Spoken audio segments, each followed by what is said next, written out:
New tonight, we're getting answers about a controversial future ICE detention center in Surprise from that city's mayor.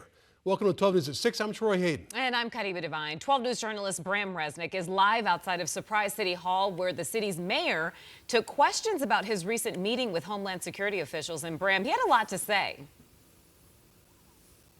Yes, he did. These massive ICE detention centers have been flashpoints around the country.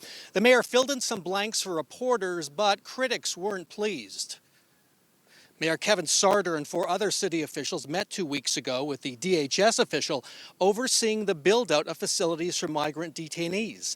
The top takeaways: the Surprise warehouse purchased by ICE will see about 250 detainees within the next 3 to 6 months.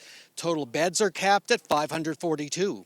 Also, Sarter said he's working on a memorandum of understanding to put on paper a DHS commitment to keep ICE away from schools and other sensitive sites and to reimburse the city for lost revenue.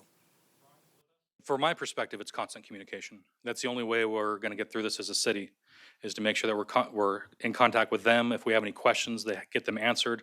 I think to speak to some of the things that I mentioned, I'd like to get those in a memorandum of understanding or agreement to make sure that what they said in that meeting was followed through for the city of Surprise. An MOU isn't worth the paper it's written on.